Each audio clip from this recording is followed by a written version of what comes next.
ছোট থাকতে অনেক দুষ্ট ছিলাম, কিন্তু বুঝতে শিখেছি যখন তখন থেকে একা থাকতে বেশি পছন্দ করি। শান্ত নদীর পার, বয়ে চলে কপোতাক্ষ নদের পানির শব্দ, আর ফিরফিরে বাতাস একাকিত্বটাকে আরও গভীর করে তুলত। তাই সবসময় কোলাহল থেকে সর্বদা দূরে থাকতাম। কিন্তু এবার আর সেটা হলো না। ঠিকই চাচাতো ভাইয়ের বিয়ের জন্য ঢাকা থেকে আসতে হলো। আজ গায়ে হলুদ, সন্ধ্যার একটু আগে এসেই পৌঁছেছি গ্রামের এই বাড়িতে।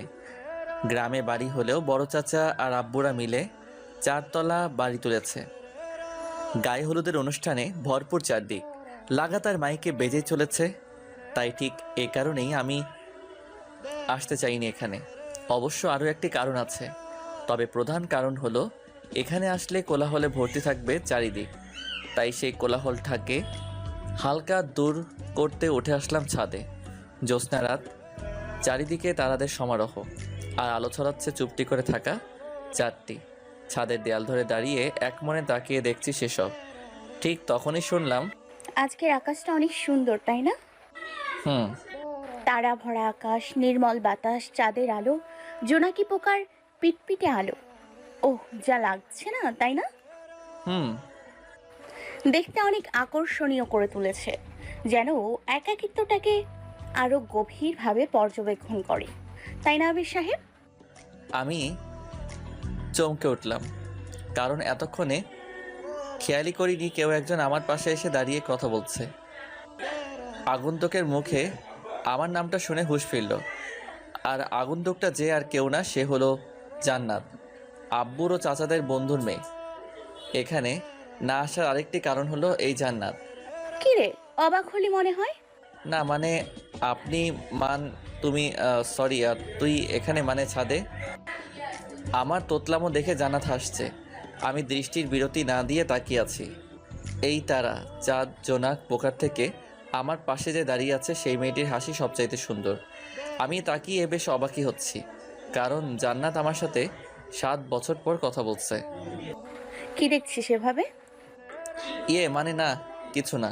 তুই কিন্তু সেই আগের মতোই আছিস আবির, ভয় পেলে তুতলিয়ে যাস। মানুষ বদলায়, কিন্তু মানুষের কিছু স্বভাব বদলায় না। আমারও তেমনি অবদল হয়ে তোতলামিটা রয়ে গেছে। আর তো রয়ে গেছে কথায় কথায় হি হি করে হাসি। তা এতদিন পর এলি যে, মেজো আম্মু কি খুব জোর করে আনলো, তাই না? আমি গেলাম, কথাটি বলে চলে আসলাম ছাদের দরজার কাছে। ঠিক তখনই জান্নাত গলা উঁচিয়ে বলল, আমি জানি আবির, তোর এখানে না আসার কারণ আমি, তাই না? শুকনো একটা হাসি দিলাম। সেই হাসিতে কোনো রং নেই, আছে কেবল একরাশ তিক্ততা, আছে কেবল এক কন্দ রঙহীন পরিশ্রমা, যার বিকেলে আমি অনালরের চাদরে আটকা সময় সাপেক্ষে কিছু স্মৃতি আজও পিছনের গর্তে ধাক্কা দিয়ে ফেলতে লাগলো। অ্যাপ ধাপ করে সিঁড়ি ভেঙে নিচে নামছি, আর ভাবছি 7 বছর আগের কথা। জান্নাত হলো আব্বুদের বন্ধু জামিল চাচার মেয়ে। আব্বুদের ব্যবসা আর জামিল চাচাদের ব্যবসা একই থাকায় ওনারা পার্টনারশিপে ব্যবসা করে। তাই সেই হিসেবে জান্নাত সেই ছোট থেকেই আমাদের বাড়িতে থাকে। বড় চাচু, আব্বু আর জামিল চাচা মিলে এর 4 তলা বাড়িটি করা। আমি ঢাকায় যাবার আগে তখন 2 তলা ছিল, আর এখন 4 তলা হয়ে গেছে। ছোট থেকে বেড়ে ওঠা আমার আর জান্নাতের, সবাই আমাদের থেকে ছোট বড় ছিল। কেবল আমি আর জান্নাত ছিলাম একই বয়সের আর একই ক্লাসে পড়তাম। দুজনে একই সাথে স্কুলে আসা যাওয়া। জান্নাতের সবচাইতে সুন্দর লাগতো ওর সাদা দাঁতগুলো বের করে হি হি করে হাসিটা। ওর হাসি দেখে দেখে কখন যে ওর প্রেমে পড়ে গিয়েছিলাম টেরই পাইনি। যখন বুঝলাম আমি জান্নাতকে ভালোবাসি, তখন ক্লাস 10-এ পড়ি, কিন্তু জান্নাতকে সে ব্যাপারে বলিনি কোনো দিনও। কিন্তু সেদিন ক্লাস শেষে দেখি আসিফের সাথে সাইকেল করে জান্নাত বাড়িতে আসছে আর হেসে হেসে গল্প করছে।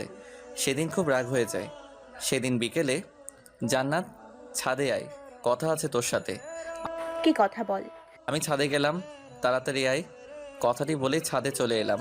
খানিক বাদে জান্নাত ছাদে আসলো, আমার সামনে এসে দাঁড়ালো ও। আমি ওর দিকে তাকাতেই জান্নাত বলল, কি রে, খরগোশ ডাকলি কেন? আমি চুপচাপ দাঁড়িয়ে আছি। সে আবার প্রশ্ন করলো, কি রে, চুপ হয়ে আছিস কেন, কিছু বলবি? কিছু না বলে আমি জান্নাতের হাত ধরে বললাম, জান্নাত বিশ্বাস কর, তোকে আমি অনেক ভালোবাসি। আমার সবটা সময় তোর কথা ভাবতে ভাবতেই কেটে যায়। আজ তুই যখন আসিফের সাইকেলে চড়ে বাড়িতে আসছিলি তখন খুব কষ্ট লাগছিল। জান্নাত, আমি তোকে ছাড়া থাকতে পারবো না। প্লিজ জান্নাত, আমাকে ভালোবাসবি? জান্নাত এক ঝটকায় আমার থেকে হাত ছাড়িয়ে নেয়। আমি ওর দিকে তাকালাম, ততক্ষণে চোখ বেয়ে আমার পানি পড়ছে। জান্নাত আমার দিকে রাগী মুখে তাকিয়ে বলল, আবির কি বলছিস এসব তুইও সবার মতো। আর তাছাড়া আমি তোকে অন্যরকম ভাবতাম, কিন্তু তুইও আমাকে ভালোবাসলি। আমি অ্যাকসেপ্ট করতে পারবো না। জঘন্য মার্কা কাজগুলো কেন করেছিস জানিস না? আমার এগুলো একদমই সহ্য হয় না, বিরক্ত হই খুব। কেন? আমি ভালোবাসলে সমস্যা কি? আরে আবুল নাকি তুই? দেখ শোন, ভালো করে বলছি, তোর থেকে আরও ভালো ছেলে আমাকে প্রপোজ করে রোজ। একজনের জন্য কি সব কিছু এনজয় করা ছেড়ে দিব নাকি? এগুলো এনজয় করি, আবার নিজেকে দূরেও রাখি, বুঝলি? রিলেশনশিপ মানেই বিরক্তিকর ব্যাপার, আর তোর মতো ছেলের সাথে তো কখনোই না। জান্নাত, আমি তোকে অনেক ভালোবাসি, সেই ক্লাস 8 থেকে। প্লিজ জান্নাত, ফিরিয়ে দিস না। আমি সত্যিই তোকে চাই। চুপ কর তো ছাগল, তোর মতো ছেলে আমার পিছে রোজ 10টা করে ঘোরে, বুঝলি? তাই ভালো হবে আমার পিছু ছেড়ে দে। আজ আর আমার কা পোলাপান তোরা। তুই আমাকে অন্যদের সাথে তুলনা করছিস? করছি, এমন ছেলে পিছে পড়ে আছে, পাত্তা দিইনি। যা সামনে থেকে। কথাটি শোনা মাত্রই রাগ উঠে যায় মাথায়। আমার সবার সাথে তুলনা করছে ও। কথাটি বলে ও চলতে আসতে যাবে, তখনই ওর ডান হাত ধরে ঠোঁটে একটা কিস করে বললাম, এখন বল, সব ছেলেরা কি এটা পারবে? আমি তোকে ইচ্ছে করে কিস করতে চাইনি, কিন্তু রাগ হয়ে গেছে। এবার তুলনা কর অন্যদের সাথে। কুত্তা, কুত্তা, তুই আমাকে কিস করলি? তোর কি মনে হয় আমি সব মেয়েদের মতো যাদব ছেলে কোথাকার? আর যদি তুই আমার সামনে আসিস তো তোর খবর আছে। আর এক্ষুনি গিয়ে বড় আব্বু, মেজো আব্বু আর মেজো আম্মুকে বলবো, দাঁড়া। ঘটনাটা এতটাই তাড়াতাড়ি হয়ে যায় যে কিছু বুঝে ওঠার আগে আম্মু এসে পিটাতে থাকে। এতটাই মারে যে আমি নাকি সেই দিন সারা রাত জ্ঞান হারিয়েছিলাম। পরের দিন যখন সকাল হয় তখন দেখি আমার সারা গায়ে ব্যথা। তারপরই আম্মু আর আব্বু মিলে ঢাকাতে পাঠিয়ে দেয় ছোট চাচুর বাসাতে। আসার আগে জান্নাতের দিকে তাকিয়েছিলাম অনেকবার। জান্নাত আমার দিকে তাকিয়ে বিজয়ের হাসি হেসেছিল। সেদিনই রাগ হয়ে যাই, মনে মনে বলেছিলাম আর আসবো না এখানে। 7 বছরের মধ্যে একদিনও আসিনি আমি গ্রামে। আম্মু আব্বু যে দেখা করে আসতো, তবে আমি আসতাম না রাগের কারণে। ওনারা নিয়ে আসতে চাইতো, কিন্তু আমি আসার কথা বললেই কথা এড়িয়ে যেতাম। ভাইয়া, হলুদ দিলাম। হলুদ থেকে পালিয়ে কোথায় যাবা? কথাগুলো ভাবতে ভাবতে নিচে আসতেই দৌড়ে আসে সব কাজিনেরা। আমি কিছু বলার আগেই বোন আরিতা সহ জিসান, শিমরান, মাহিম সবগুলো আমার গায়ে হলুদ মাখিয়ে দেয়। আমি রাগে চিৎকার দিয়ে বললাম, ওই এটা কি করলি তোরা? ভাইয়া, এসব জান্নাত আপুর প্ল্যান, তোমাকে হলুদ লাগানো। মুখে আর একটু দেই ভাইয়া। থাপ্পড় চিনিস? যা ভাগ। জান্নাত আপু আরো মাখাতে বলেছে, ভাইয়াকে ধরতো তোরা, আরো মাখিয়ে দেই। ঠিক, আমি মাহিন আর আরিতাপুর হাত ধরছি। জিসান, মাখাবি কিন্তু ভালো করে। কিছু বোঝার আগেই মুখে কাঁচা হলুদের বন্যা বয়ে গেল। ভালো মতো হলুদ লাগিয়ে শয়তানগুলো সব চলে পালায়। আমি হাবার মতো খালি দাঁড়িয়ে রইলাম। ঘটনা এতটাই অবাক করার মতো যে দেখা ছাড়া কিছুই করার ছিল না। বাড়ির সবাই আমার দিকে তাকিয়ে হা হা করে হাসতে থাকে। লজ্জায় দৌড়ে রুমে আসতে যাব, তখনই শুনি খুব জোরে খিলখিলিয়ে হাসির শব্দ। হাসির উচ্চের দিকে তাকিয়ে দেখি জান্নাত সিঁড়িতে দাঁড়িয়ে আমার দিকে তাকিয়ে হাসছে। ওর সেই হাসি যা আমার মাঝে শীতলতা এনে দেয়। তবে সেই শীতলতার মাঝে শুকনো কাঠের আগুন করে উপভোগ করার শক্তি আমার নেই। তাই চলে আসলাম সেখান থেকে। স্বপ্ন দেখছি খুব বৃষ্টি হচ্ছে, আর আমি সেই বৃষ্টির মাঝে দাঁড়িয়ে জান্নাতের হাত ধরে ভিজছি। ঠিক তখনই শুনলাম, ওই খরগোশ, ওই খরগোশ, ওঠ তাড়াতাড়ি, আজ নুহা ভাইয়ার বিয়ে, আর ইনি পড়ে পড়ে ঘুমোচ্ছে। খরগোশ ডাক শুনে লাফিয়ে উঠলাম। দেখি জান্নাত আমার গায়ে পানি দিচ্ছে। তার মানে ওটা স্বপ্ন না, সত্যি পানি পড়ছিল আমার গায়ে। রাগে গাল লাল হয়ে গেছে আমার মুখ। বুঝতে পারছি দু কথা শোনাতে যাব, তখনই গায়ে পড়লো রঙের পানি। আমি লাফ দিয়ে বিছানা থেকে উঠলাম। পিছনে তাকিয়ে দেখি জান্নাত সহ কাজিন শয়তানগুলো এই কাজ করেছে, আর এদের লিডার হলো জান্নাত। সবাই হাসছে হো হো করে, আর জান্নাত হাসছে হি হি করে। কিন্তু ও আমার দিকে তাকিয়ে হাসছে, মানে নিচের দিকে। তার মানে আমি কি নিচে কিছু পড়িনি? হাই হাই, নিচের দিকে তাকিয়ে দেখি ছোট্ট একটি প্যান্ট পরে আছি, আর তা দেখে জান্নাত হাসছে। আমি ফ্রেশ হতে গেলাম। আজ তাহলে বিয়ে, যাক বাবা বাঁচলাম। আজ বিয়ে হলে কালই চলে যাব এখান থেকে। আমি কারো বিরক্তির পাত্র হতে চাই না। যার কাছে সবার প্রপোজ বড় হয় ভালোবাসার থেকে, তার থেকে দূরে থাকাই ভালো, আর পিছুটা না রাখাটাই সঠিক সিদ্ধান্ত। আর হয়তো এতদিনে তার বয়ফ্রেন্ড হয়ে গেছে। দুপুরের সময় রওনা দিলাম বরযাত্রীর অনুষ্ঠানে। আমি মাইক্রোবাসের সামনে বসলাম, আর পিছনে বসেছে জান্নাত, আরিতা, মাহিম, সিমরান, জিসান আরও পিচ্চিরা। হঠাৎ করে চোখ গেল ব্যাক গ্লাসের দিকে। দেখি জান্নাত আমার দিকে এক দৃষ্টিতে তাকিয়ে আছে। আমি ঘুরে পিছনে তাকাতেই জান্নাত মুচকি হেসে চোখ সরিয়ে নিল। সারাটা রাস্তা জান্নাত আমার দিকে তাকিয়েছিল, কিন্তু কেন? সবটা সময় এর কেনর উত্তর খুঁজে চলেছি, কিন্তু পাইনি। বিয়ে বাড়িতে আসতেই দেখি একদল মেয়েরা সামনে দাঁড়িয়ে গেট আটকে ধরলো। আমি জান্নাতের দিকে তাকালাম, দেখি তখনও তাকিয়ে আছে আমার দিকে। গেট সাজানোর বকশিশ দিতে হবে, না হলে ভিতরে প্রবেশ নিষেধ।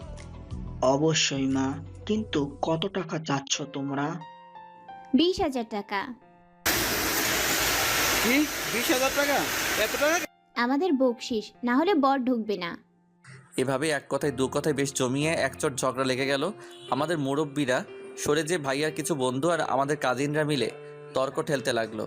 আমি চুপ করে দাঁড়িয়ে শুনছি আর জান্নাতের দিকে তাকাচ্ছি। অবাক হলাম, কারণ জান্নাত আজ অনেক চুপচাপ হয়ে আছে, কিন্তু ও তো এমন চুপ করে থাকা মেয়ে না। 20,000 টাকা দেয়া বড় কথা না, কিন্তু এরা এত নিবে কেন? কোনো কিছুতেই ছেলে পক্ষরা পারছে না মেয়েদের সাথে। শেষে বিরক্তি হয়ে আমি সামনে এগিয়ে গিয়ে বললাম, কি সমস্যা আপনাদের? দেখতে পাচ্ছেন না নাকি কানা? আবু 20,000 টাকাই দাও, আর ভাইয়াকে এখানে বিয়ে দিবে না, কারণ 20,000 টাকার জন্য মনে হয় এরা বিয়ে দিচ্ছে। তাহলে টাকাটা দিয়ে দাও ভাইয়াকে, বাড়িতে নিয়ে চলো, যেন মনে হচ্ছে কন্যাকে আমরা টাকা দিয়ে কিনতে এসেছি। আজব। কথাটি বেশ জোরেই বললাম। বিয়ে বাড়িতে নিশ্চুপতার ছায়া পড়ে গেল। কারো মুখে কোনো কথা নেই, সবাই আমার দিকে তাকিয়ে আছে। আমি সবার দিকে একবার করে তাকালাম। সামনে দাঁড়িয়ে থাকা মেয়েটি চোখ বড় বড় করে তাকিয়ে আছে, মনে হচ্ছে এটা কন্যার কোনো বোন হবে। তখনই একজন মুরব্বী লোক জোরে হেঁটে এসে সামনে দাঁড়িয়ে বলল, এসব কি বলো বাবা? বিয়ের দিন কেউ বরকে নিয়ে চলে যায়? তো আমরা বিয়ে করতে তো এসেছি, তাই না? কিন্তু আপনারা তো মনে হয় সেটা চান না, কম্প্রোমাইজ করছেন না, যেন কোনো শপিংয়ের দোকানে এসেছি। একদল লেখা পছন্দ হয়েছে বলে দাম চাচ্ছেন 20,000 টাকা। কমাবেনও না, আবার ছাড়বেনও না। সরি বাবা, আসো ভিতরে আসো। ওরা তো বাচ্চা, তাই বুঝিনি। আর টাকা দিয়ে কন্যা কিনতে এসেছো? আসো ভিতরে আসো, বিয়ে বাড়িতে এইটাই মজা। না, আমরা তো এখন ভিতরে আসবো না, গেট সাজানোর টাকা সবটাই দিব। তারপর তখনই পকেট থেকে চেক বের করে সামনে দাঁড়িয়ে থাকা মেয়েটির দিকে তাকিয়ে বললাম, এই নিন গেট সাজানোর টাকা, আর পারলে সাইড হন। যার বিয়ে তার খোঁজ নেই, পাড়াপড়শির ঘুম নেই, এটা তেমনই হলো মিস পেতনিদের দল। কথাটা বলে সেখান থেকে চলে গেলাম। ওরা সবাই হাঁ করে তাকিয়ে আছে আমার দিকে। মনে মনে বিজয়ের এক হাসি দিলাম। কথাগুলো বলে আর না দাঁড়িয়ে সোজা ভিতরে চলে আসলাম। সবাই যে যার মতো যেখানে ইচ্ছে বসে গেল। আমি প্যান্ডেলের এক কর্নারে বসতেই সেই মেয়েটি এসে সামনে দাঁড়ালো। এটা সেই মেয়ে যে বিয়েবাড়ির গেটে দাঁড়িয়ে টাকা চেয়েছিল।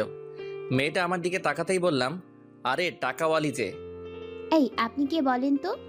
কেন, ঘটকিনি হবেন নাকি? নাম ঠিকানা জানতে চাচ্ছেন যে? আচ্ছা, পরে পাঠিয়ে দেব। আপনি না একটা বান্দর, সব প্ল্যান মাঠে নষ্ট করে দিলেন। আসলে টাকা নেওয়ার কোনো ইচ্ছেই ছিল না। ইচ্ছে ছিল বরযাত্রী মানে আপনাদের বাইরে দাঁড় করিয়ে রাখবো 3-4 ঘন্টা, কিন্তু সেটা আর হলো? আপনি না একটা খরগোশ বুনো হাঁস বান্দর। কথাগুলো বলেই মেয়েটি তার মাথাটা জোরে ঘোরালো। মেয়েটার লম্বা কালো চুল আমার চোখে এসে লাগলো। আমি আহ বলে চোখে হাত দিতেই উনি আবার ঘুরে আমার দিকে তাকালেন। মেয়েটার এত বড় চুল, একটু মাথা ঘোরাতেই চুলগুলো হুড়মুড় করে আমার মুখের উপর এসে পড়েছে। উফ। মেয়েটা হন্তদন্ত হয়ে বলে, কি হলো মিস্টার? আপনার চুল লেগেছে চোখে। এত বড় চুল কেন আপনার? এত বড় চুল খুলে রেখেছেন, জানেন না ছেলেটা প্রেমে পড়ে চুলের উপর? ও মা, এটা জানতাম না তো। তবে কই দেখি, কই লাগছে? ইস, সরি, কই দেখি, ফু দিয়ে দেই। না না, কোনো দরকার নেই। কথাটি বলার আগেই উনি আমার চোখের উপর থেকে হাত সরিয়ে দেয়। এরপর ওনার চিকন হাত দিয়ে আমার চোখ ধরে ফু দিতে লাগলো। নিঃশ্বাসে আমি মেয়েটার গা থেকে মেয়েলি গন্ধ পেতে থাকি। হঠাৎ যেন কেঁপে উঠলাম। এর আগে জান্নাত ছাড়া আমি কখনো কোনো মেয়ের এতটা কাছে যাইনি। আমার ভাবনাগুলো যেন এক স্পর্শে বিশালতা ধারণ করা শুরু করে দিয়েছে। প্রথমে চোখ জ্বলছিল, কিন্তু মেয়েটার স্পর্শে আর আস্তে আস্তে ফু দেওয়ার কারণে একটু পরেই ঠিক হয়ে গেছে। মেয়েটার থেকে নিজেকে ছাড়ানো দরকার, না হলে আমার কল্পনাগুলো বেশি ছন্নছাড়া হয়ে যাচ্ছে। আমি বললাম, হয়ে গেছে মিস। আলিশা আমার নাম, কন্যার খালাতো বোন। ও, আমি আবির, বরের চাচাতো ভাই। Nice name. তা তখন যেন কি বলছিলেন? কখন? এই যে এত লম্বা চুল, ছেলেরা প্রেমে পড়ে যায় মানে কি? মানে কিছু না, বুঝবেন না আপনি এসব। ওহ, খুব ভালো, এখন থাকেন, বাই। কথাটি বলে আলিশা মেয়েটি চলে গেল। আমি মুচকি হাসলাম। কিছুটা দূরে যে আলিশা পিছনে ঘুরে তাকিয়ে হাসলো, তখনই কাজিনগুলো এসে বলল, ভাইয়া কি ব্যাপার? হাসাহাসি হচ্ছে দেখছি। তা ভাইয়া এত হাসির কারণ কি? কই হাসছি? তোদের কি কোনো কাজ নেই? যা ভাগ। জিসান, তোদের ভাইয়া না খুব মস্তিতে আছে, বিরক্ত করিস না। দেখলি না দুজন কি হাসিটাই না দিল। এ বললেই হলো। দেখো ভাইয়া, ভাবি বানিয়ে ফেলো না আবার। আমরা কিন্তু ভাবি ঠিক করে রেখেছি। বলা তো যায় না।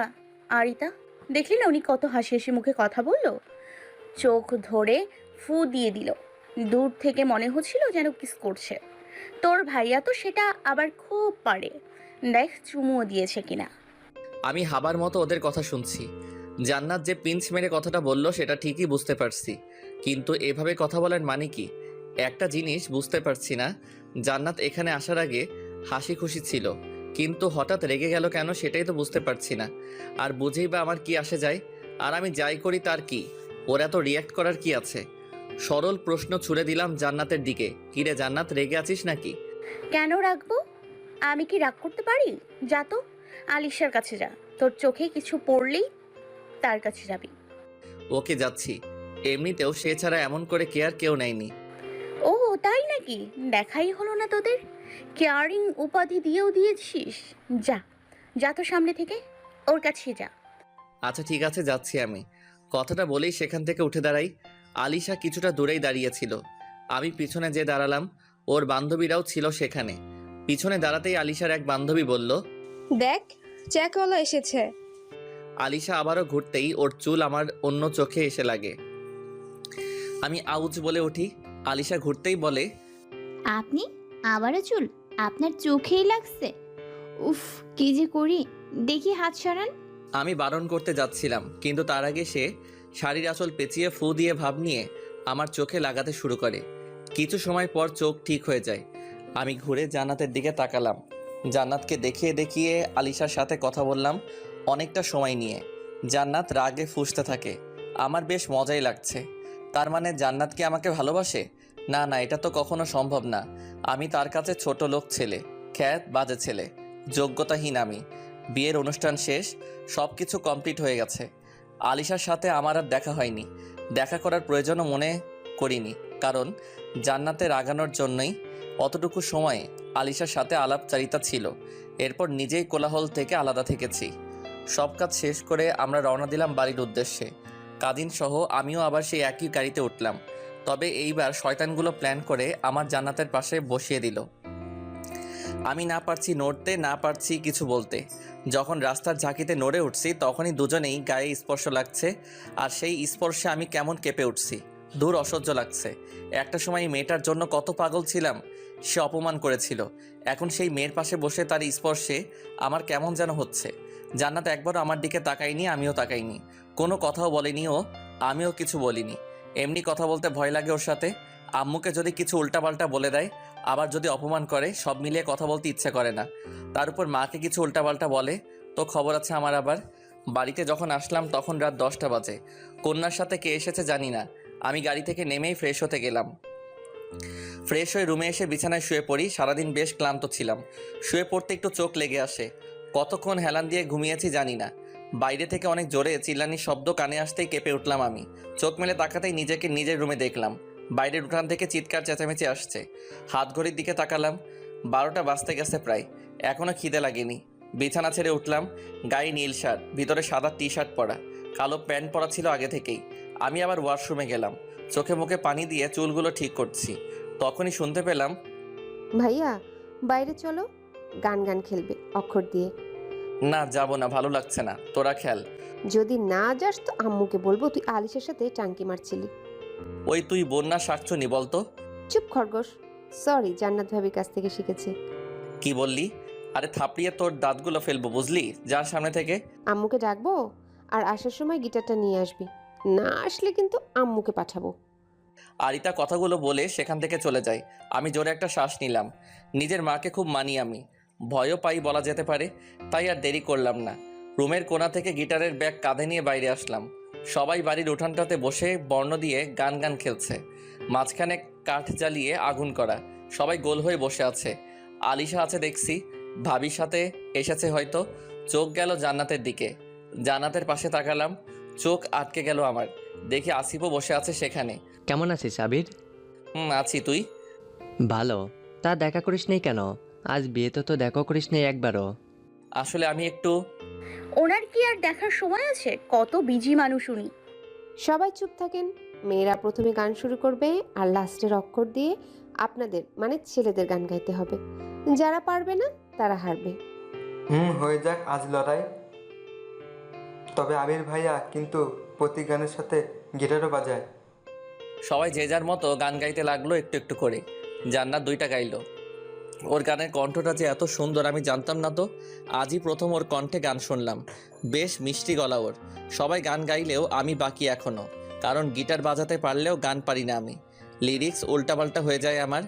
খেলা এখানেই শেষ, কারণ অনেক রাত হয়েছে।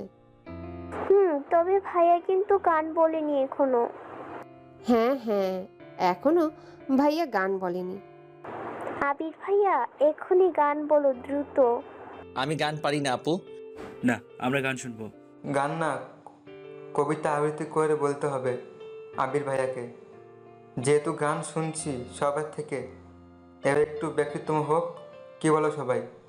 ইয়েস, কবিতা কবিতা কবিতা। সবাই একসাথে বলতে লাগলো। আলিশাও দেখে ওদের সাথে তাল মেলাতে থাকে। আমি জান্নাতের দিকে তাকালাম, দেখে আমার দিকে তাকিয়ে আছে ও। আমিও এতক্ষণে ওকে দেখছিলাম, তবে তা লুকিয়ে লুকিয়ে। কি হলো বলো? পারি না রে ভাই কিছু। চুপ, কবিতা ছাড়া কিছুই শুনতে চায় না। বলতেই হবে তোমার। বলতেই হবে, না হলে তোমাকে ছাড়ছি না। ওকে ওকে বলছি। একটু নীরব হয়ে জান্নাতের দিকে তাকালাম। আরিতা আমার পাশে থাকায় কানে কানে আমাকে বলল, এত তাকাস না ভাইয়া, ভাবি তো উড়ে যাচ্ছে না। আমি ওর দিকে না তাকিয়ে আস্তে গলায় ঝাড়ি দিয়ে বললাম, চুপ কর বান্দরনি। সবাই চুপ হয়ে আমার দিকে তাকিয়ে আছে। কি বলবো আমি বুঝতে পারছি না। কবিতা তো জীবনেও লিখিনি, এসব প্রেম কবি সাহিত্যিকদের কাজ। কি যে করি। তবুও নীরবতা ভেঙে বললাম, কবিতা না এটা, তবে আমার কাছের মানুষটার জন্য কিছু অব্যক্ত কথা বলি। অবশ্যই। আচ্ছা বলছি। আমি গিটারে টুংটাং আওয়াজ তুললাম, এরপর মাথা নিচু করে ধীর গলায় বলা শুরু করলাম, আজকাল তুমি খুব অপ্রতিরোধ্য হয়ে যাচ্ছ। কিছুতেই তোমাকে আমি প্রতিহত করতে পারছি না। আমার মগজের প্রতিটা কোণায় তোমার অগাধ যাতায়াত। 24 ঘন্টায় 36 রকম কাজে বারবার তুমি এসে গোল বাঁধিয়ে ফেলছো আমার মনমোহনে। আমার ভাবনার অবিচ্ছিন্ন ছন্দ হয়ে ছন্দহীন করে তুলছো আমায়। আমি সেখান হতে পালাবো বলে মন স্থির করেছি। তুমি আমাকে তোমার কথার চাতুর্যে বেঁধে কিছুতেই আমায় পালাতে দিতে চাইবে না জানি, কিন্তু পণ্ডিত অজয়ের একটি গান আছে, শুনেছ কি? যত পাহারাই দাও না মন পালাবেই। আমি জানি আমি তোমাকে ছাড়া এক মুহূর্ত থাকতে পারবো না, এটাও জানি আমি তোমাকে আমার করে পাবো না। তাই মন স্থির করেছি তোমাকে নিয়ে পালাবো বলে। যাবে তুমি আমার সাথে সৌন্দর্যের দেবী আফ্রোদিতির রাজ্যে? প্রথম কথাগুলো নিচের দিকে তাকিয়ে বললেও শেষে কথাগুলো জান্নাতের দিকে তাকিয়ে বললাম। এটা নিশ্চিত যে কথাগুলো ইসরাত জান্নাতকেই বলেছি, মানে ইশারায় প্রপোজ করলাম। কথার সাথে পরিবেশটাকে মানিয়ে কথার ছন্দ অনুযায়ী টুংটাং করে স্লো মোশনে গিটার বাজিয়ে গিয়েছি। শেষ হতেই সবাই হাততালি দিল, জান্নাত বাদে। বাবা, আমার ভাইটা তো দেখি ঢাকায় থেকে বেশ রোমান্টিক হয়ে গেছে। দেখতে হবে না কাদুলা ভাই? ওই থামবি তোরা, থাপড়িয়ে দাঁতগুলো সব ফেলে দিব, বেয়াদবরে সব। তোরা থাক, আমি ভেতরে গেলাম। আমাদের কথোপকথনে জান্নাত চলে গেল। আমি ওর চলে যাওয়ার দিকে তাকালাম। বাড়ির মধ্যে ঢোকার আগে জান্নাত একবার পিছন ফিরে তাকালো, আমিও তাকালাম। তখনই জান্নাত মুচকে একটা হাসি দিল। ওর হাসির কারণ বুঝলাম না, জোরে একটা শ্বাস নিলাম আমি। ভাইয়া এত তাকাস না বুঝলি, ভাবি তো আর উড়ে যাচ্ছে না। আর তুমি যে কথাগুলো ওকেই বলেছ তা বেশ বুঝতে পারছি। সেমনি তখন থেকে একই কথা বলেই যাচ্ছিস। ওই কিসের ভাবি রে? না বলবো না, আম্মু মানা করে দিয়েছে তোমাকে কিছু না বলতে। মানে কি? আমাকে বল, কিছু তো একটা আছে তোদের মাঝে। বেশি বকবক না করে রুমে যাও, আমরাও যাচ্ছি। আমাকে কিছু বলার সুযোগ না দিয়ে সবাই চলে গেল। আমি হাবার মতো খালি চেয়ে চেয়ে দেখছি, কি যে হচ্ছে কিছুই মাথায় আসছে না। সব কিছু কেমন গোলমেলে লাগছে। এখানে আসতেই জান্নাত নিজ হতে কথা বলা, কপট রাগ দেখানো, অন্য মেয়েদের সাথে কথা বা তাকালে রাগ করে গাল ফোলানো, আবার কাজিনরা ভাবি বলা, এসবের মানে কি কিছুই মাথায় আসছে না আমার। জান্নাত কখনো আমাকে ভালোবাসবে না, আর না কখনো সে আমাকে গ্রহণ করবে। আমি তার কাছে আজও 8-10টা ছেলের মতোই খারাপ। আগুনটা নিভো নিভো করছে জ্যোৎস্না রাত। আমি তখনও সেখানে বসে আছি, গিটার হাতে টুংটাং শব্দ করে গাইতে লাগলাম। তোর চোখের নিভৃতে আমি ধ্বংস হব, তোর মায়াতে আমি নিঃস্ব হব, তোর মহিময় চাহনি আর হাসিতে নিজে মত্ত হব, তুই কি পাশে রবি ভালোবেসে আমায়। গানটা আস্তে করে গাইছিলাম, ঠিক তখনই শুনলাম। মিথ্যুক কেন তুমি? কথাটা শুনে লাফিয়ে উঠলাম। অমনোযোগী হলে বাইরে থেকে শব্দ আসলেই লাফিয়ে উঠতেই হবে। আমিও তেমনি লাফ দিয়ে উঠে পিছনে দেখালাম, দেখি জান্নাত দাঁড়িয়ে। কি ব্যাপার, তুমি এখানে? আগে বলো, মিথ্যের কেন বলছো? কিসের মিথ্যে, কখন বললাম? তুমি তো একটু আগেই বললে যে গান গাইতে পারো না, তাহলে এখন কেন গাইছো? ও এমনি, আমি আর বেশি কিছু বললাম না। পাশ কাটিয়ে চলে আসতে যাব, তখনই মনটা ধপাস করে উঠল। কারণ এতক্ষণ পর খেয়াল করেছি জান্নাত আমাকে তুমি করে বলেছে, আর আমিও তাকে তুমি করে বলে ফেলেছি। কিন্তু সেটা কি করে সম্ভব? পিছন করে তাকাতেই দেখি জান্নাত মুচকি হাসছে। তার মানে আমি যা ভাবছি সেও কি তাহলে একই কথা ভাবছে?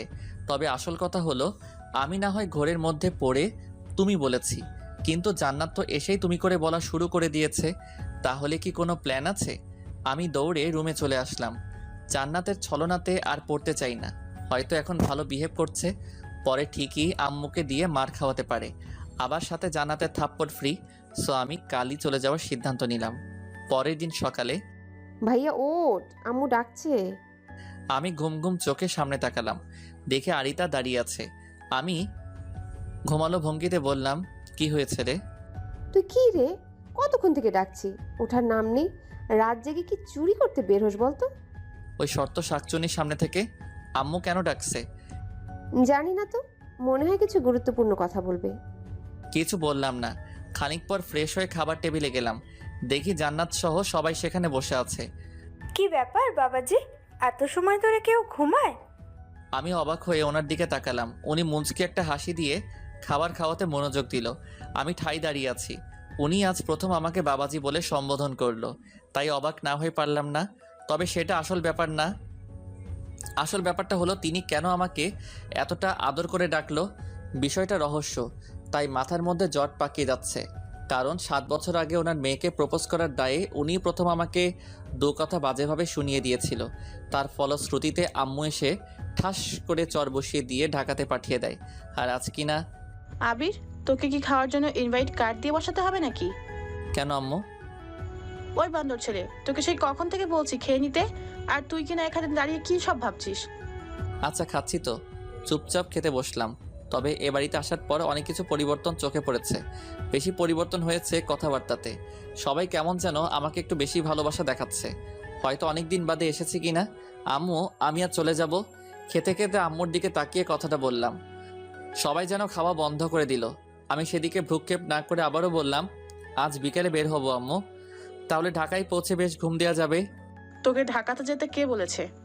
না বলনি, তবুও কাজ তো আছে না। আর তাছাড়া ভালো লাগছে না। চুপ বেয়াদব, কত বছর পর পাশে এসেছিস, বলিস আবার ভালো লাগছে না, তাই না?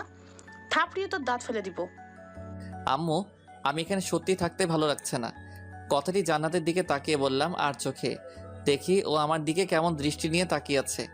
আমি মনে মনে কেমন যেন হয়ে যাচ্ছি। তখনই আম্মু বলল, আমি যেদিন বলবো সেদিন যাবি, আর কিছু শুনতে চাই না। খেয়ে যা ইচ্ছা কর, বুঝলি? কি আর বলবো, বাড়িতে কেবল আম্মুকেই ভয় পাই, তাই তিনি যা হুকুম করবেন তাই মানতে হবে। অজ্ঞতা খাওয়া শেষ করে বাইরে বের হলাম।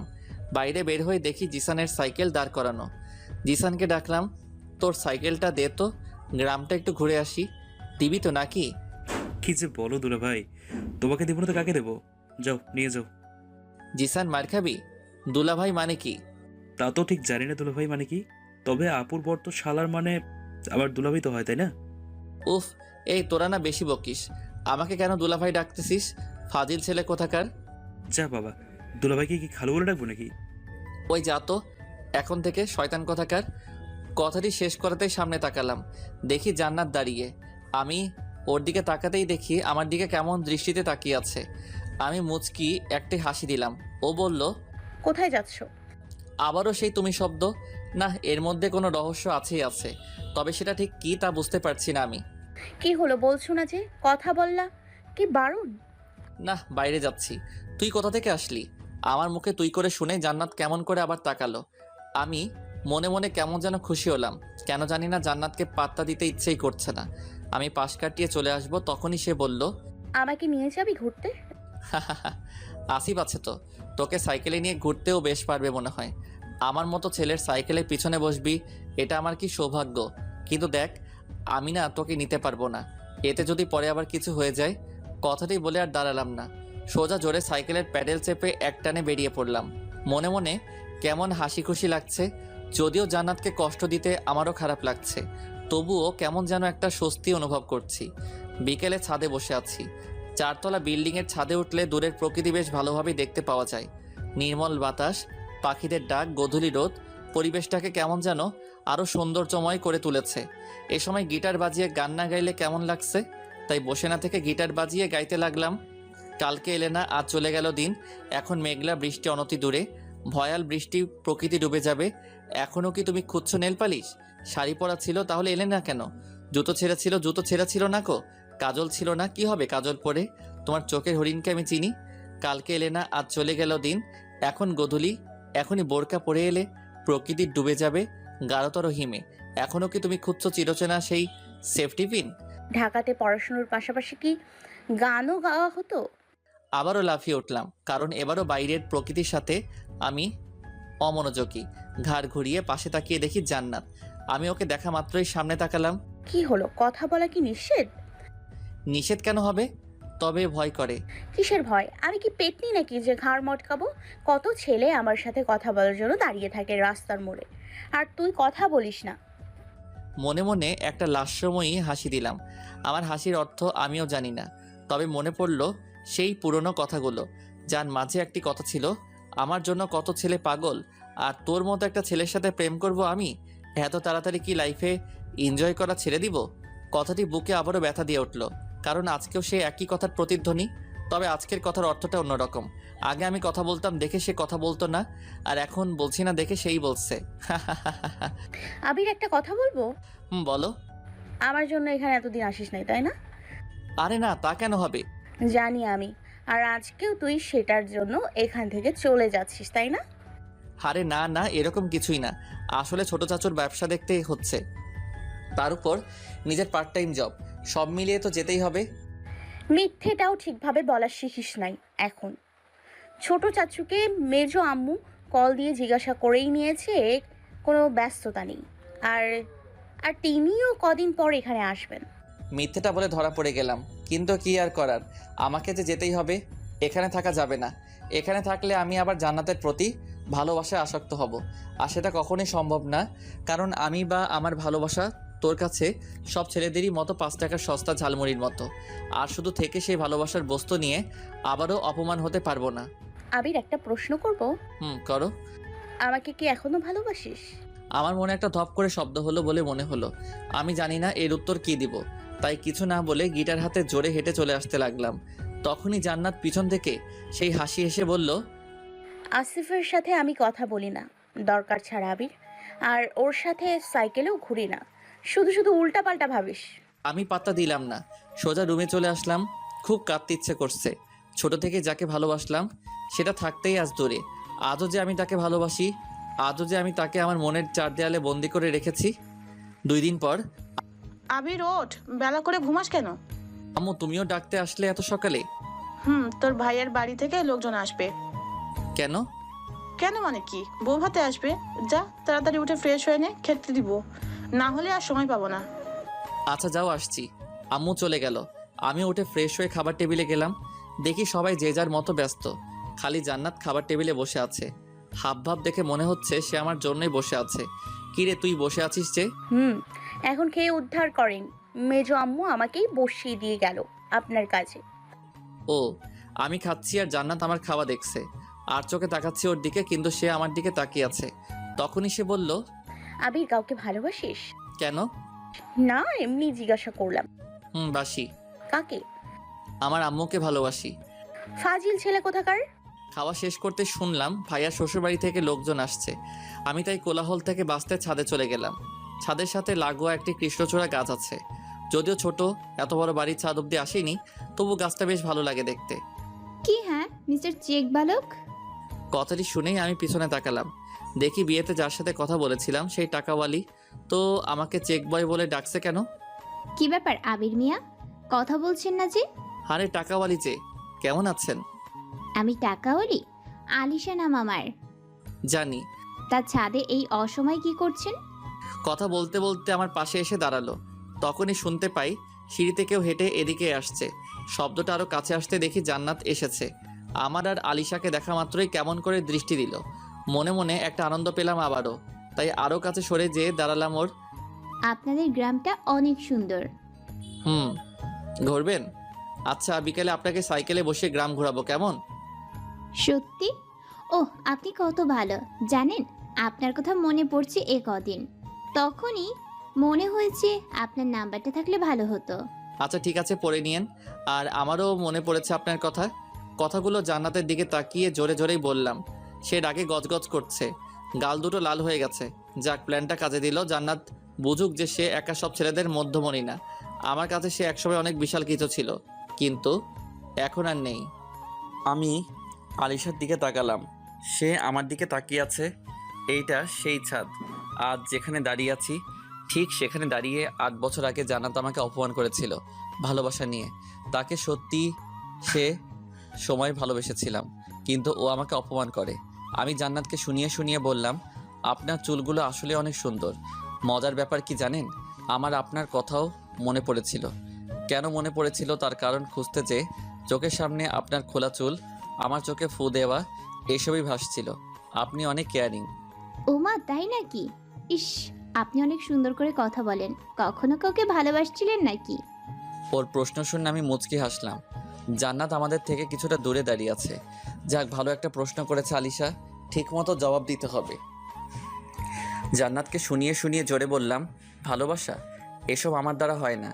একজনকে খুব ভালোবেসেছিলাম এক সময়, কিন্তু সে আমাকে রিজেক্ট করে দেয়। ছোটবেলায় ভালোবাসাটা হয়তো ভুল ছিল, কিন্তু সে বোঝেনি, অনেক অপমান করেছিল। সে তো গাধি, মাথা মোটাও হতে পারে। আপনার মতো একটা সরল মনের মানুষকে ভালো না বেশি কিভাবে থাকে? কি জানি, কপাল খারাপ। কিসের খারাপ? ভালো করেছে রিজেক্ট করেছে, না হলে আপনি তো আর সিঙ্গেল থাকতেন না। ঠিক ঠিক, এখন সিঙ্গেল মানে সব মেয়েকে ভালো লাগা। আমি কথাটা বলে জান্নাতের দিকে তাকালাম। সে বেশ রাগী আর গম্ভীর দৃষ্টিতে তাকিয়ে আমার দিকে। ওর রাগের কারণটা ঠিক বুঝে উঠতে পারছি না। আমি যা ইচ্ছে তাই করব, ওর সমস্যা কি? জান্নাত এগিয়ে আসে আমাদের সামনে, তারপর কড়া গলায় বলল, আন্টি তোকে ডেকেছে। এখানে এসে দেখি ছেলের রসের আলাপে।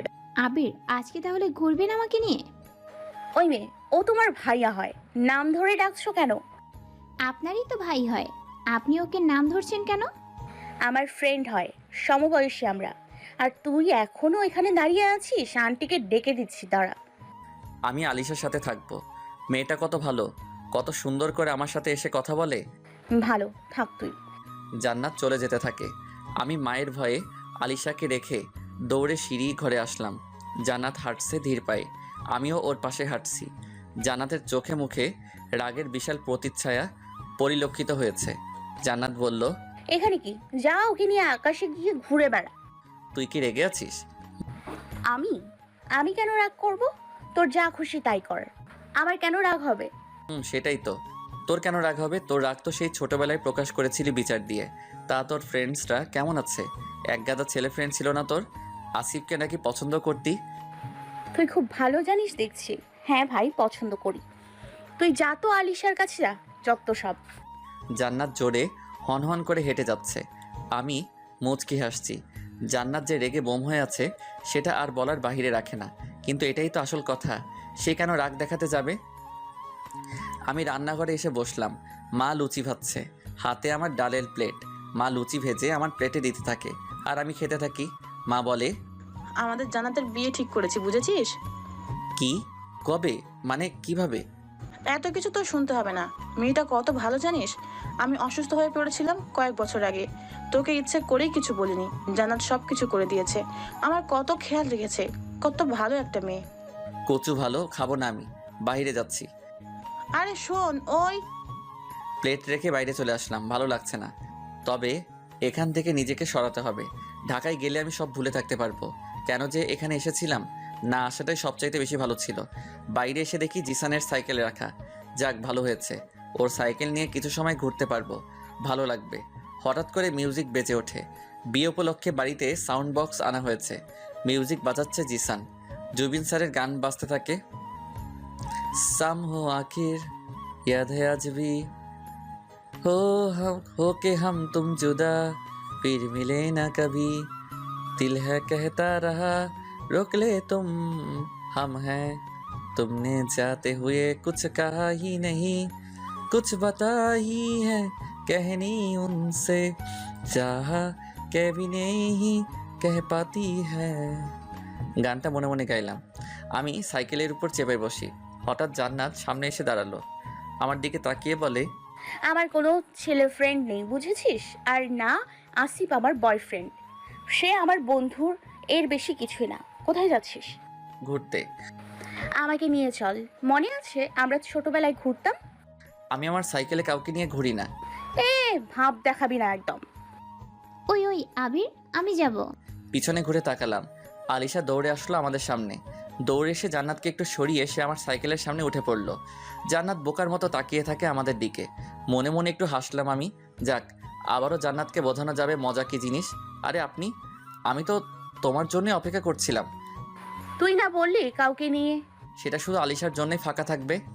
চুলগুলো খুলে দেই, বাতাসে আপনার মুখে যেয়ে পড়বে। চোখে গেলে আপনার চোখে ফু দিব।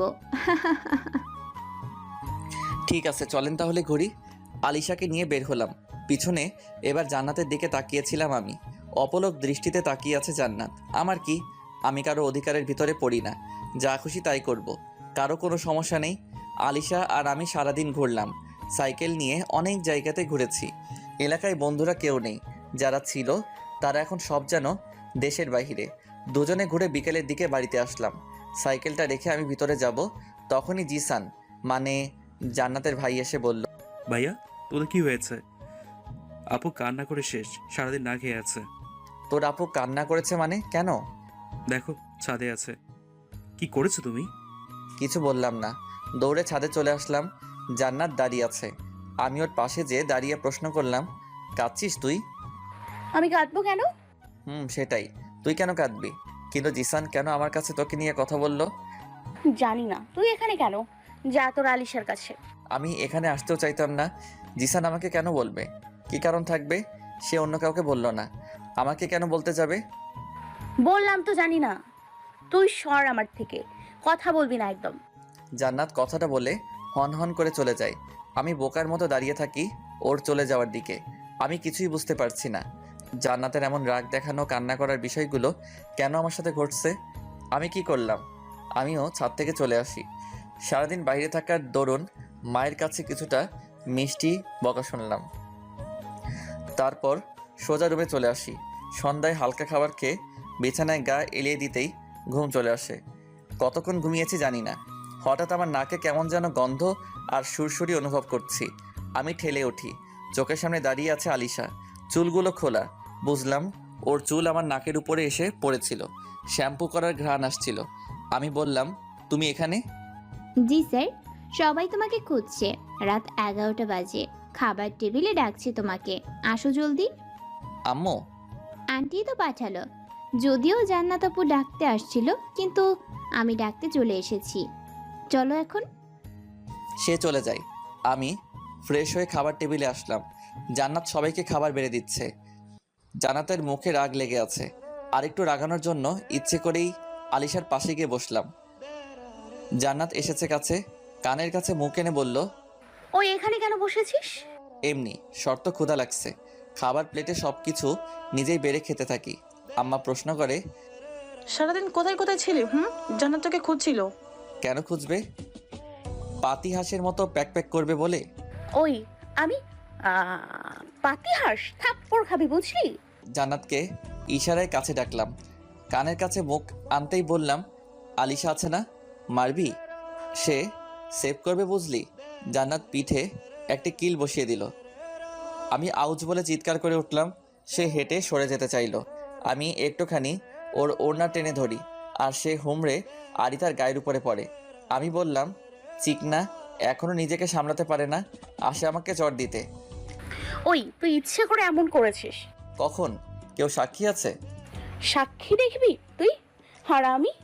আলিশা দেখো ও আমার সাথে কেমন করছে। এই যে আপু, আবিরের সাথে তুমি এমন করো কেন? জানো না আবির কতটা ভালো ছেলে? জান্নাত গম্ভীর দৃষ্টিতে তাকালো। রাগের চাপ আরো প্রসারিত হতে থাকে। আমি জিভ বের করে ভেঙচি দিতেই সে টেবিলের উপর থেকে ডালের বাটি নিয়ে সোজা আমার গায়ের উপর ঢেলে দেয়। সবাই অবাক হয়ে তাকালো, কিন্তু কেউ কিছু বলল না। জান্নাত আবারও তরকারি বাটি আমার উপর ঢেলে হনহন করে হাঁটা শুরু করে নিজের ঘরের দিকে। সবাই হাসছে। আমি আরও একটা তরকারি বাটি নিয়ে বললাম, জান্নাত তুই দাঁড়া, আজ তোরে আমি। জান্নাত দৌড়ানো শুরু করে, আমিও ওর পিছনে দৌড়াচ্ছি। জান্নাত নিজের রুমের ভিতরে এসে দরজা আটকাতে যাচ্ছিল, আমি তার আগে ওকে ঠেলে ভিতরে নিয়ে আসলাম।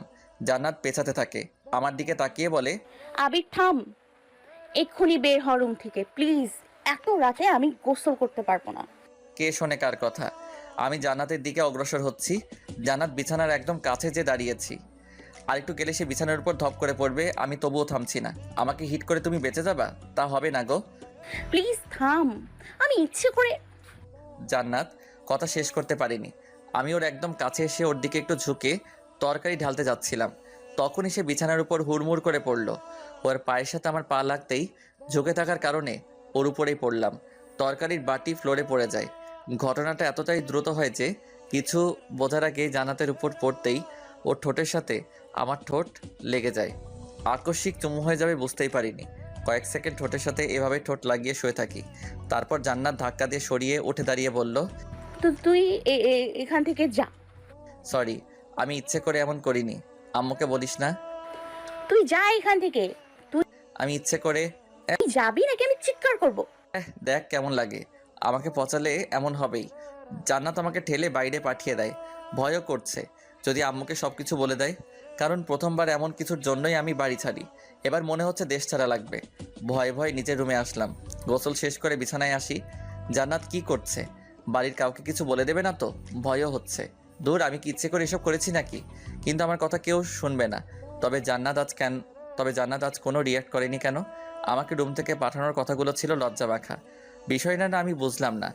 জান্নাতের হয়েছেটা কি? বিয়ে ঠিক হওয়া মেয়েটা আমাকে কেন এত বেশি গুরুত্ব দেবে? দূর, যা খুশি করুক, তাতে আমার কি? আমার ঝামেলা পছন্দ না।